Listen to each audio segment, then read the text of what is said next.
신앙은요, 우리가 믿는 하나님을 아는 만큼 우리가 성장하고 성숙하게 됩니다. 그래서 우리가 하나님을 어떻게 알고 있느냐가 굉장히 중요한데, 지난 시간에 우리는 한나의 기도를 통해서 우리가 믿고 있는 하나님은 우리의 모든 것을 살피시는 지식의 하나님이실 뿐만 아니라 우리의 행동을 친히 달아보시는 그런 하나님이라는 사실을 살펴보았습니다. 그렇기 때문에 이 하나님을 우리가 마음속에 꼭 기억한다면 어떻게 살아야 되겠습니까? 의로우신 재판장이신 그 하나님 앞에 우리의 인생을 결산하는 그날, 우리의 인생을 다 달아보면 우리가 일평생 고백했던 그 주님에 대한 신앙의 고백이 참된 고백인지 그렇지 않은지가 명확하게 구분될 겁니다. 이 사실을 염두에 둔다면 우리가 어떻게 살아야 되겠습니까? 우리도 언젠가는 인생을 결산하게 될 그날이 다가오고 있다는 사실을 늘 마음속에 염두에 두면서 하나님 앞에 우리 자신들을 자주 세워봐야 되는 거죠. 말씀의 거울 앞에 우리 자신들을 자꾸 들여다봐야 됩니다. 그러면서 하나님 앞에 진실된 삶을 살아야 되는 것이 우리 참된 성도들의 삶의 모습입니다. 그 위대했던 사도 바울이 무엇을 고백합니까? 내가 날마다 내 자신을 쳐서 그리스도께 복종시킴으로 이 경건한 두려움을 가지고 하나님이 그 아들 예수님을 통해 주신 이 구원을 날마다 이루어 간다라는 이런 삶의 태도가 우리가 이 땅에서 견지해야 될 아주 중요한 신앙적인 태도라는 것을 우리가 지난 시간에 살펴보았습니다. 오늘은 지난 시간에 이어서 오늘 한나가 고백하고 있는 이 하나님에 대한 모습 속에 또다시 우리가 본받아야 되고 또 배워야 되는 그런 하나님은 어떤 분이신지를 살펴보면서 오늘도 우리를 찾아오셔서 우리 마음속에 세미한 음성을 들려주시는 하늘의 음성을 들을 수 있는 복된 이 귀한 시간 될 수 있기를 주의 이름으로 축복합니다. 오늘 우리가 읽은 이 말씀 6절부터 10절까지밖에 읽지 않았지만 사실 1절부터 10절까지는요 한편의 아주 드라마틱한 시입니다. 우리 개역개정 성경이 이 운율이나 이런 것들을 다 놓치고 있지만 사실은 이 1절부터 10절까지 교차 대꾸를 이루면서 이 시가 어디를 향해서 정점을 향하고 있는지 1절과 10절을 분석해 보면 이렇게 우리가 정리해 볼 수 있습니다. 먼저 보시면요 1절부터 10절에서는 뿔이라는 동일한 단어를 가지고 그 구원을 베푸신 하나님을 찬양하기 시작합니다. 근데 2절과 3절과 8절, 10절 상반절까지는 그분이 누구신가? 누구와도 비교할 수 없는 분이시고 누구보다도 힘이 세신 전능하신 하나님을 찬양하는 자리로 나갑니다. 근데 한 걸음 더 진행하게 되면 그 하나님은 그렇기 때문에 능력이 많으신 분이기 때문에 우리가 인생을 살면서 겪는 어떤 어려움 한가운데서도 능히 역전승의 은혜를 베풀어 주실 수 있는 그런 하나님임을 고백합니다. 근데 한나가 기도하면서 그 성령의 충만한 은혜 가운데 그 최고 정점, 그 산의 정상에 딱 올라가고 고백하고 있는 하나님이 바로 우리가 읽기 시작한 6절의 하나님입니다. 우리 인생의 절대적인 주권을 갖고 계신 그 하나님, 우리를 죽이기도 하시고 살리기도 하시고 수월에 내리기도 하시고 올리기도 하시는 그런 하나님을 고백하는 데서 이 한나의 기도가 또 노래가 마무리되는 것을 볼 수 있습니다. 이렇게 쭉 1절부터 10절까지 이어지는 이 한편의 드라마 같은 이 시를 살펴보면 한나가 고백하고 있는 하나님은 어디서부터 시작됩니까? 자기 인생 가운데 그 불임의 문제를 해결해 주시면서 구원의 뿔을 높이 드신 그 하나님을 찬양하는 데서부터 이 한나의 기도가 시작되는 것을 볼 수 있습니다. 우리 1절 말씀을 같이 한번 읽어보시겠습니다. 1절 말씀 시작. 내 마음이 여호와로 말미암아 즐거워하며 내 뿔이 여호와로 말미암아 높아졌으며 내 입이 원수들을 향하여 크게 열렸으니 이는 내가 주의 구원으로 말미암아 기뻐함이니이다. 누구라도 마찬가지입니다. 신앙의 첫 출발은 인생 가운데 때로는 우리의 상식과 또 과학과 이성을 뛰어넘는 그 인생의 기적을 베푸시는 그 하나님을 만나는 데서부터 우리가 신앙의 첫걸음을 내디딘 것 아닙니까? 한나가 찬양하는 하나님도 여기에서부터 시작되는 거예요. 오랜 세월 동안 불임 때문에 고통하고 있었는데 하나님께서 그 기도에 응답하시면서 사무엘이라는 아들을 주신 이 뿔을 높여주신 그 하나님을 찬양하는 데서부터 이 고백이 시작이 되는 거죠. 여러분들 이집트에 살고 있던 이스라엘 백성들 생각해 보세요. 하나님이 누구신지 전혀 알지 못하던 그런 사람들 아닙니까? 그런데 어느 날 갑자기 하나님이 먼저 찾아오셔가지고 전무후무한 기적과 이적을 베푸십니다. 10가지 재앙과 홍해 사건, 그 홍해 한가운데를 가르시고 마른 땅을 걷는 것처럼 그 한가운데를 지나가게 하시는 이 엄청난 사건을 목격하면서 이 구원의 하나님을 만나게 되는 거죠. 이 구원의 하나님을 체험하면서부터 신앙의 첫걸음을 내딛게 된 것을 우리가 보게 되는 거예요. 우리도 마찬가지입니다. 오늘 이렇게 예배를 드리시지만 여기 앉아 계신 분들 가운데는요, 하나님이 행하시는 특별한 기적, 그 은혜를 체험하면서부터 내 마음을 바꿔먹고 예수님 믿기로 결단하고 또 교회에 발을 들여놓고 지금껏 신앙생활 하시는 분들이 참 많이 있습니다. 우리 어르신들 가운데 옛날에 동네에 한 분, 두 분, 또 한 집안 정도는 꼭 이런 분들이 있었어요. 종갓집에 장손으로 태어났는데 이유도 알 수 없는 질병에 걸려갖고 시름시름 앓으면서 죽어가고 있습니다.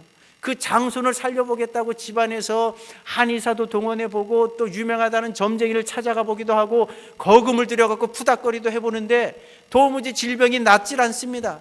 여전히 죽어가고 있는 거예요. 그래서 절망 가운데 휩싸여 있는데 동네에 어떤 분이 한번 이왕 죽을 바에는 교회나 한번 나가보라고, 그래서 지푸라기라도 짚는 심정으로 교회 나갔다가 단번에 그 죽을 병에서 고침을 받고, 그래서 고침받은 장본인뿐만 아니라 집안 전체가 예수님을 믿기로 결단하고 그래가지고 믿음 생활이 시작된 그런 가문, 그런 집안이 여기 예배드리시는 분들 가운데 있을 겁니다. 그러니까 처음 예수님을 만날 때는요, 하나님께서 일반적인 상식을 뛰어넘는, 과학과 또 의학을 뛰어넘는 기적적인 은혜를 베풀어 주셔야지만 강팍한 우리의 마음이 열리는 겁니다. 오늘도 이런 기적은 계속됩니다. 평범하고 일상적인 방법으로는 예수님을 만나지 못하니까 하나님께서 때로는 어떤 질병, 불치병 한가운데서 고쳐주시기도 하시고 엄청난 재난과 또 대형 사고 그 한가운데서도 이제 건짐을 받는 아주 생생한 사건을 목격하게 하십니다. 그래서 예수 믿게 하시고 교회의 발걸음을 들여놓게 하시는 이런 일들이 오늘도 벌어지고 있는 거예요. 근데 이때는 구원의 감격에 젖어 살 때입니다. 이때는요, 뭘 해도 기쁘고 뭘 해도 감사가 넘치는 거예요. 삶 가운데 여러 가지 부족한 것 있고 또 모자라는 것 있지만 그것이 눈에 들어오지 않는 시절입니다.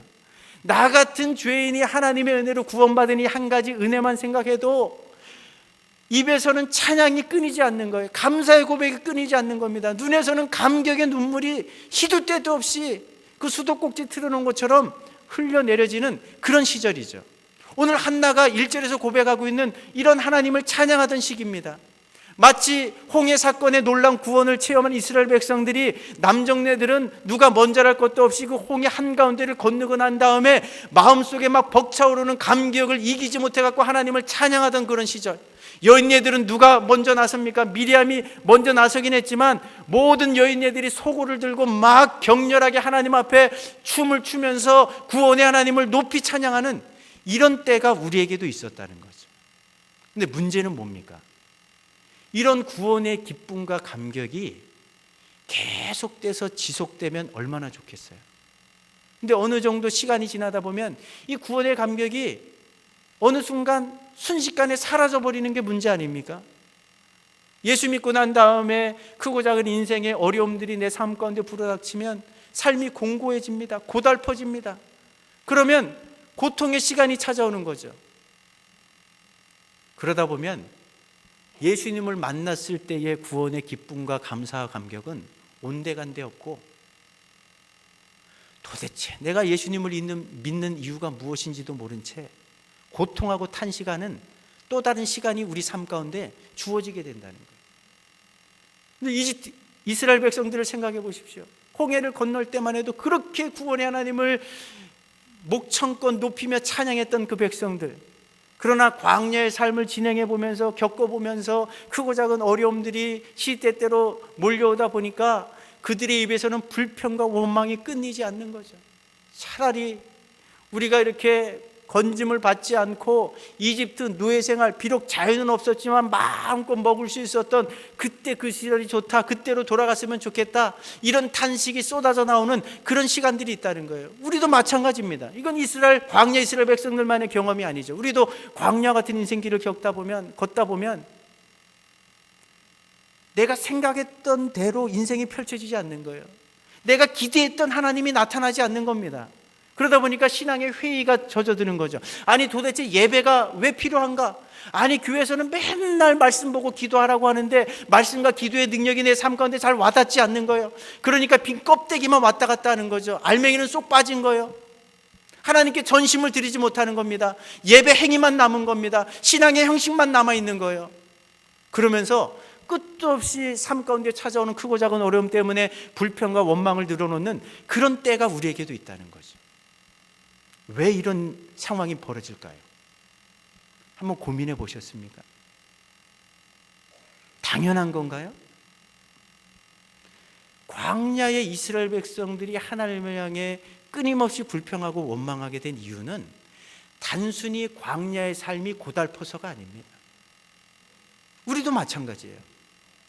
곰곰이 생각해 보면 광야에서 우리가 기대하고 있는 하나님과 현실에서 마주대야 하는 하나님이 너무나 다른 것 때문에 실망하는 거죠.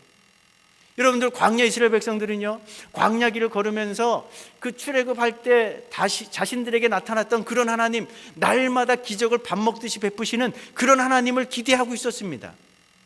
그런데 광야에서는 사뭇 다른 하나님을 마주대하게 되는 거예요. 기적이 자주 일어나지 않습니다. 물론 하나님께서도 광야 이스라엘 백성들에게 그 기본적인 생계와 관련된 만나와 메추라기의 기적은 40년 동안 베풀어 주셨어요. 그런데 기본적인 생계의 문제 이외에는 어떤 곳에서도 기적이 나타나지 않는 거예요. 자신들이 구원의 과정 속에서 만났던 하나님과 너무나 이질적인 하나님을 마주대하게 되는 거죠. 아니 출애굽하는 그 당시만 생각해도 본인들이 요청도 하지 않았는데 먼저 찾아오시고 알아서 기적을 베푸시는 그런 하나님이었다면 광야에서는 힘들고 못 살겠다고 삶이 고달프다고 부르짖는데도 침묵하시는 하나님이에요. 그 이스라엘 백성들의 고통을 돌아보지 않는 것 같은 그런 하나님이 자꾸만 눈에 아른거리는 겁니다. 그러니까 하나님은 뭔가 우리로부터 마음이 돌아섰는가? 하나님의 능력이 떨어졌는가? 하나님의 능력이 모자라는가? 그러니까 우리가 기대했던 하나님을 광야에서 만나지 못하다 보니까 사실은 적잖게 실망하는 거예요. 신앙생활의 재미를 다 잃어버리는 겁니다. 신앙생활에 맛도 없어요. 내가 왜 예수님을 믿어야 되는지, 아니 도대체 예배의 능력은 무엇인지, 말씀과 기도의 유익은 무엇인지 내가 피부로 와닿지가 않으니까 그냥 껍데기만 남는 거죠. 형식만 남아버리는 거예요. 왜 이런 일이 벌어질까요? 여기서 우리가 깊이 생각해 봐야 됩니다. 절대로 놓쳐서는 안 되는 게 있어요. 하나님은요, 우리를 구원하실 때 하나님, 그러나 광야 같은 인생길을 걸을 때 인도하시는 하나님, 조금도 변함이 없으신 하나님입니다. 믿으십니까? 그런데 왜 광야 같은 인생길을 걸을 때는 우리가 기대하는 그 날마다 기적을 좀 베풀어 주시면 좋겠는데, 기도하는 족족 응답해 주시면 좋겠는데, 내가 생각하는 그대로 인생을 좀 인도해 가시면 좋겠는데 왜 그런 하나님으로 우리에게 나타나지 않을까? 여기서 이스라엘 백성들이 심각한 오해를 하고 있는 거예요. 어떤 오해입니까? 하나님은 광야의 고난을 허락하시는 분명한 이유와 목적이 있습니다. 하나님은요, 변심하신 게 아닙니다. 하나님은 변하시는 분이 아니에요. 능력이 다 떨어지신 것도 아닙니다. 심술궂으신 하나님, 애굽게 우리를 그냥 고난의 광야 한가운데 그냥 방치해 두시는 그런 분이 아닙니다. 분명한 계획이 있으시기 때문에, 분명한 목적이 있으시기 때문에 광야의 길을 걷게 하시는 겁니다. 광야의 고난을 허락하시는 거예요. 이걸 몰랐던 백성들은 끝도 없이 불평하고 원망하는 거죠. 우리도 마찬가지예요. 광야 같은 인생길을 걸으면서 하나님의 인도하심이 무엇인지 정확하게 이해하지 못하면 우리는 주님 앞에 서는 날까지 불평과 원망하면서 살 겁니다. 하나님께서 모세를 통해 이 광야길의 의미가 무엇인지를 신명기 8장 말씀을 통해서 이렇게 교훈해 주신 적이 있습니다. 같이 한번 2절, 3절, 4절 말씀 읽어보십니다. 시작. 내 하나님 여호와께서 이 40년 동안에 내게 광야길을 걷게 하신 것을 기억하라. 이는 너를 낮추시며 너를 줄이게 하시며 또 너도 알지 못하며 내 조상들도 알지 못하던 만나를 내게 먹이신 것은 사람이 떡으로만 사는 것이 아니요 여호와의 입에서 나오는 모든 말씀으로 사는 줄을 내가 알게 하려 하심이니라. 이 40년 동안에 내 의복이 헤어지지 아니하였고 내 발이 부르트지 아니하였느니라. 이 말씀의 의미를 우리 마음속에 새겨 놓으셔야 돼요. 하나님은요, 이 땅에서 잘 살도록 하기 위해서 이스라엘 백성들을 끄집어내신 게 아닙니다. 하나님의 백성으로 다듬어 가지고 가나안 땅으로 인도하시기 위해서 이스라엘 백성들을 출애굽시킨 줄로 믿으시기 바랍니다. 근데 우리는 광야 같은 인생길을 걸으면서 자꾸 이 떡에만 눈을 들이대는 거예요. 하나님, 좀 더 인생이 좀 편해졌으면 좋겠고요, 좀 더 좀 부유하게 살면 좋겠고, 좀 더 넉넉하게 살면 좋겠고, 좀 더 인생을 좀 즐기면서 살면 좋겠습니다. 그러면서 자꾸 우리는 더 큰 떡을 원합니다. 다른 사람과 비교해가지고 더 많은 것들을 원하는 거예요. 더 많은 것들을 가지길 원하면서 그런 측면에서만 기도의 제목을 내놓으니까 이건 하나님이 의도하고 너무 안 맞는 거예요. 그러니까 하나님이 응답하실 수 없는 거죠. 침묵하실 수밖에 없는 거죠. 그럴 때 우리는 하나님으로부터 토라지는 거예요. 실망하는 거예요. 아니, 하나님, 내가 이렇게 힘들어하는데 왜 응답하지 않으십니까? 왜 침묵하십니까? 왜 내 삶을 돌아보지 않고 무관심하십니까? 방향을 잘못 잡고 있는 거죠. 하나님께서 모세를 통해 말씀하십니다. 너희들이 아무리 힘들다 그래도 광야 40년의 삶을 한번 추억해 보면서 되돌아봐라. 기본적인 생계와 관련된 의식주의 문제는 내가 다 채워주지 않았냐. 만나와 메추라기로 너희들을 먹였고, 또 40년 동안 옷이 헤어지지 않도록, 발이 부르트지 않도록 내가 다 돌봐주지 않았느냐. 이렇게 말씀하시면서 하나님께서 원하시는 그 목적이 무엇인지를 밝히시는 거죠. 너희들은 떡을 위해 사는 존재가 아니다. 떡을 주시는 그 하나님을 바라보고 그 하나님의 입에서 나오는 말씀을 의지하며 살도록 내가 지금 훈련시키고 있는 거야. 왜 이걸 모르니? 그 가나안 땅을 목전에 둔 이스라엘 백성들에게 그 하나님께서 그 마음의 속내를 이렇게 드러내시는 거예요. 오늘도 마찬가지입니다. 여러분들이 광야와 같은 인생길을 걸으면서 자꾸 떡에만 눈을 들이대시고 더 큰 거를 원하고 더 많은 것들을 원하면서 눈에 보여지는 세상의 그 무엇만을 갈망하신다면 하나님은 여러분들을 계속해서 훈련시키실 수밖에 없어요. 광야 이스라엘 백성들 40년 동안 조금도 앞으로 진전하지 못했습니다.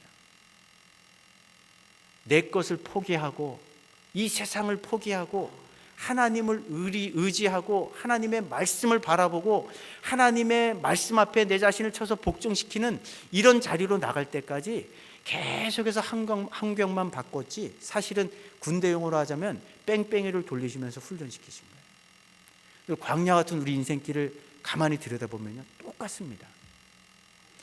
어떤 가정은 자녀 문제를 가지고, 또 다른 가정은 물질 문제를 가지고, 또 다른 가정은 건강의 문제를 가지고 훈련시키시는 거예요. 어떤 훈련입니까? 그 고통하는 문제 때문에 처음에는 그 문제만을 해결해 달라고 기도하다가 이제는 기도가 점점 더 깊어지면서 이 문제를 해결해 주시든 해결해 주지 않든 내 인생의 주권을 갖고 계신 분은 하나님이십니다. 이런 고백을 할 수 있는 자리로까지 이끄시기 위해서 계속해서 우리를 연단시키시는 거예요. 훈련시키시는 거예요. 이걸 모르면 천국 갈 때까지 훈련받다가 가는 겁니다. 광야 이스라엘 백성들은 이 부분을 놓쳤습니다. 여러분들 생각해 보세요. 지금껏 예수 믿고 난 다음에 지금껏 우리가 살아왔던 인생의 여정을 한번 되돌아보십시오. 처음 예수님을 만날 때처럼 그렇게 기적이 밥 먹듯이 우리 삶 가운데 펼쳐지던가요? 이건 호구입니다. 현실이 아닙니다. 이건 오해하고 있는 거예요. 날마다 기적은 계속되지 않습니다. 광야 같은 인생길에 그러나 이제 이 사실을 깨닫고 하나님을 붙잡고 하나님을 의지하기 시작하면 하나님께서 때때로 광야의 고된 훈련의 과정 속에 심신이 지친 우리들을 위로하고 격려하기 위해서 역전승의 은혜는 베풀어 주십니다. 오늘 한나가 두 번째로 고백하고 있는 하나님이 이런 하나님이시죠. 우리 4절과 5절과 8절 말씀 같이 한번 읽어보십니다. 시작.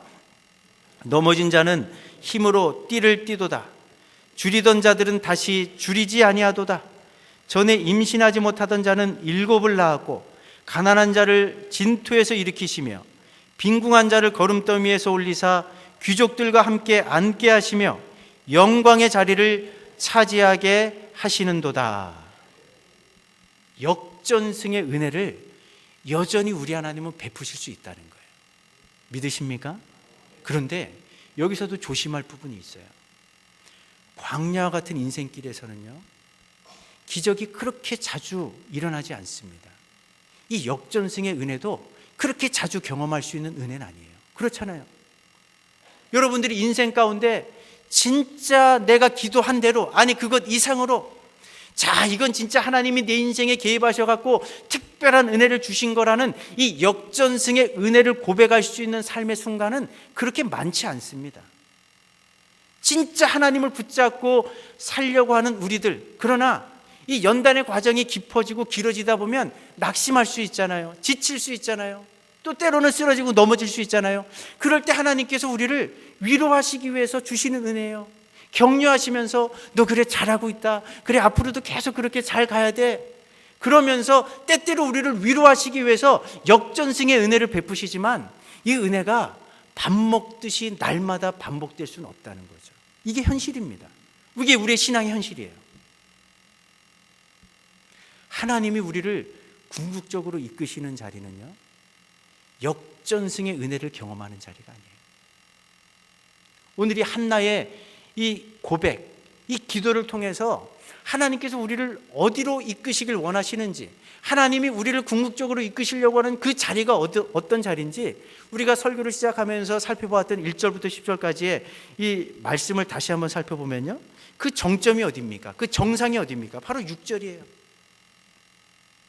이제는 무엇을 내 인생 가운데 기적을 베풀어 주시고 기도 응답을 해 주시고 내가 생각했던 대로의 삶을 펼쳐 보여주셨기 때문에 그 하나님을 찬양하고 그 하나님을 높이는 찬양, 감사의 자리로 나가는 그 정도의 신앙이 아니라 6절을 보세요. 인생의 주권을 갖고 계신 그 하나님, 그 하나님을 한나가 어떻게 고백합니까? 우리 6절 말씀 같이 한번 읽어보십니다. 여호와는 죽이기도 하시고 살리기도 하시며 수월에 내리기도 하시고 거기에서 올리기도 하시는도다. 이전에 고백하고 있는 하나님과는 차원이 다른 고백을 지금 하고 있는 겁니다. 이전에는 어떤 하나님을 고백합니까? 자신의 부림의 문제를 해결해 주신, 그래서 뿔을 높여 드셨던 구원의 하나님을 찬양하고 있어요. 인생의 절박한 상황 가운데 때로는 자신이 기도했던 대로 응답을 해주시고 그 정말 좌절과 절망의 구렁텅이 한가운데서 끄집어 올리셨던 역전승의 하나님을 찬양하고 있습니다. 그런데 6절에서 하나님은 그런 하나님이 아니에요. 이전에 고백했던 하나님은 우리가 쉽게 이해하자면 조건적인 하나님이죠. 하나님께서 내 기도에 응답을 해주셨기 때문에, 내 인생 가운데 기적을 베풀어 주셨기 때문에, 내가 원하는 만큼의 축복을 내 인생 가운데, 내 자녀들의 삶 가운데 허락해 주셨기 때문에 감사하고 찬양하는 그런 하나님입니다. 그런데 이 성령의 은혜 가운데 기도의 깊은 자리에서 최고 정점에 올랐던 한나가 고백하고 있는 하나님은 그런 하나님이 아니에요. 이거 보세요. 나를 죽일 수도 있고 살릴 수도 있는 하나님, 수월에 내릴 수도 있고 올리실 수도 있는 하나님. 뭡니까? 어떤 고백을 하고 있는 거예요? 나를 살려주실 때에만, 그 절체절명의 위기 한가운데서 나를 건져주실 때에만 찬양하겠다는 게 아닙니다. 내가 그렇게 간절히 기도했지만 설령 하나님께서 나를 삶의 자리로 이끄시지 않고 죽음의 자리로 나를 이끌어 가신다 할지라도, 절망의 늪 한가운데서 나를 건져주시는 것이 아니라 그 한가운데를 여전히 통과하게 하신다 할지라도, 그럼에도 불구하고 나는 하나님을 찬양하겠다는 겁니다. 왜 그렇습니까? 내가 원하는 방식대로의 응답이 주어지진 않았지만, 내가 바랬던 그런 삶이 내 현실 가운데 펼쳐지진 않았지만, 그러나 내가 믿는 하나님은 여전히 전능하신 하나님이시고 내 인생의 주권을 갖고 계신 하나님이라는 사실을 알고 있기 때문이라는 거죠. 더 이상 조건적인 하나님을 내세우지 않습니다. 이 6절의 한나의 고백은요, 하나님, 나의 구원자이실 뿐만 아니라 내 인생의 모든 주권을 갖고 계신 그 하나님 한 분이면 족합니다. 더 이상 아무것도 필요한 것 없습니다. 내 인생의 전부가 되신 그 하나님과 함께라면 더 이상 바랄 것이 아무것도 없습니다. 이런 고백을 올려드리는 거예요. 하나님이 우리를 구원하시고 난 다음에요, 천국 가는 그날까지 궁극적으로 훈련시키시는 부분이 이 부분입니다. 그리고 우리로 하여금 듣길 원하시는 고백도 바로 이런 고백인 줄로 믿으시기 바랍니다. 여러분들이 평소 생각했던 하나님과 좀 다릅니까? 그래서 조금 낙심이 되세요? 그리고 생각해 보세요. 만약에 이 땅에 새 생명을 이제 탄생케 하고 또 존재케 하신 부모가 있잖아요. 근데 자식들이 다 커가지고 장성해가고 출가까지 했는데 그 부모를 섬기는 이유가 부모가 끝도 없이 자식들에게 뭘 공급해 주기 때문이고 또 부모님이 갖고 있는 유산을 물려받을 가능성이 많기 때문에 그런 조건을 보고 부모를 섬긴다면 이건 인생의 비극 아닙니까? 마찬가지입니다. 하나님은 우리의 아버지가 되세요. 믿으십니까? 우리는 그분의 사랑받는 자녀예요. 자식이 부모를 섬길 이유는 딱 하나밖에 없는 겁니다. 나를 이 땅에 태어나게 하시고 존재케 하신 그 한 가지 이유만으로도 부모님은 충분히 존경받을 만한 그런 가치가 있는 분들이죠. 마찬가지입니다. 하나님께서 우리를 그 사망의 구렁텅이 한가운데서 건져내셨잖아요. 구원의 하나님으로 다가오셨잖아요. 이 하나님이면 충분한 것 아닙니까? 여기서 뭐가 더 필요합니까? 뭐가 더 덧붙여줘야 됩니까? 하나님이 우리에게 듣기를 원하시는 고백의 자리는 바로 이런 자리라는 거죠. 쉽진 않습니다. 그러나 우리가 진짜 관심을 갖고 힘쓰고 애써서 만나야 되는 하나님, 그리고 우리가 고백해야 되는 자리가 바로 이런 하나님을 고백하는 자리라는 사실을 오늘 이 아침에 마음속에 꼭 기억할 수 있는 은혜가 있기를 주의 이름으로 축복합니다. 여러분들 욥을 보세요. 얼마나 대단한 신앙의 사람입니까? 자식들을 하루아침에 다 잃어버렸어요. 그 많던 재산 다 날렸습니다. 극한 슬픔 한가운데서 그가 고백하고 있는 하나님, 어떤 하나님이십니까? 나에게 주신 이 모든 것들을 주시는 분도 하나님이시기 때문에 내가 원하지 않는 때에 원하지 않는 방식으로 다 가져가셨다 할지라도 영원히 찬송 받으실 분은 하나님 한 분밖에 없다라고 고백하잖아요. 에스더를 보십시오. 그 하만의 음모 때문에 동족이 멸절당한 위기 한가운데서 그 동족을 구해보겠다고 선한 뜻을 세우지 않습니까? 당시에 그 규정을 어겨가면서 내가 왕 앞에 나아가는데 내가 이 선한 의도, 내 뜻을 갖고 있지만 설령 하나님께서 나를 죽게 내버려 두시면 내가 죽을 것 같으면 죽겠다라는 그런 각오를 가지고 그런 하나님을 고백하면서 나가잖아요. 사드락과 메삭과 아벳느고는 어떻습니까? 느부갓네살과 그 왕이 만든 신상 앞에 다 살아보겠다고 절하는데 그 느부갓네살 앞에서 뭐라고 고백합니까? 영원토록 경배받으실 전능하신 분은 우리가 믿는 하나님 한 분밖에 없습니다. 그 하나님께서 이 풀못불 한가운데서 우리를 등이 건져 주실 수 있지만 설령 우리를 건져 주시지 않는다 할지라도 우리는 여호와 하나님만을 섬기겠습니다. 당신이나 당신이 만든 신상에 절대로 절하지 않겠습니다. 이런 하나님을 고백하고 있지 않습니까? 바울이 빌립보서 4장에서 고백하고 있는 하나님은 어떤 하나님이십니까? 내가 풍부와 궁핍과 배부름과 배고픔, 이제는 시시각각으로 변하는 환경 때문에 일희일비하는 그런 신앙이 아니라 내게 능력을 주시는 예수님과 함께라면, 그분과 함께하는 삶이라면 내가 그 안에서 모든 것을 할 수 있다라고 고백했던 이 바울의 고백, 이 고백을 우리 하나님이 기뻐 받으시는 것 아니에요. 오늘 우리는 하나님을 어떻게 알고 있는지, 여러분들이 고백하는 하나님은 어떤 분이신가요? 광야 같은 인생길에서 마주대하는, 우리가 현실에서 만나는 그 하나님을 자꾸 오해하지 마십시오. 때로는요, 우리의 기도한 대로 응답이 안 될 수도 있습니다. 내가 마음에 소원하는 대로의 인생이 펼쳐지지 않을 수도 있어요. 그러나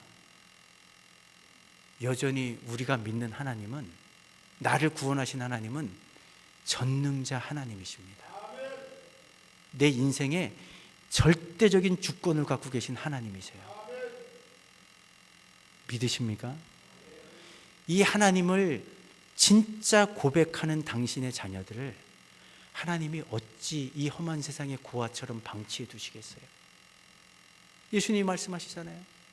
들의 백합화를 보고 참새를 봐라. 그 하찮은 미물들도 다 하나님이 먹이시고 입히시거든 하물며 너희일까 보냐 말씀하시잖아요.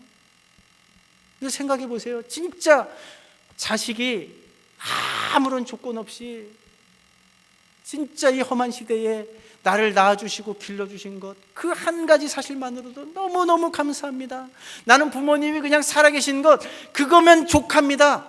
이런 고백을 하면 부모가 그 자식을 위해 뭐라도 더 해주지 않겠습니까? 자꾸 하나님과 딜을 하려고 하지 마세요.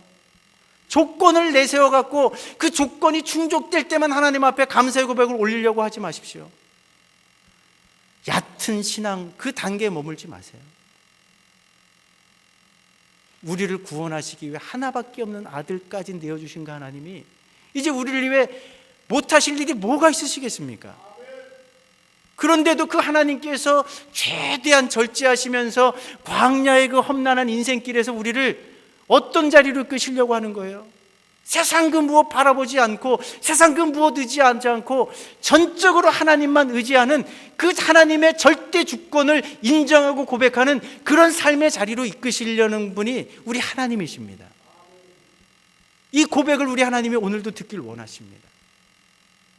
오늘 한나가 6절에서 나를 살리기도 하지만 죽이기도 하시고 수월에 내리기도 하시면 때가 되면 올리기도 하시는 그 하나님을 고백하는, 내 인생, 내 가정, 내 자녀, 내 삶의 모든 주권을 갖고 계신 그 하나님, 그분이 나의 구원자가 되시고 그분이 나의 아버지가 되시는데 내가 무엇을 더 바라겠습니까? 그 하나님, 나의 전부가 되신 그 하나님이면 나는 더 이상 아무것도 바라지 않겠습니다. 그 하나님이면 족합니다.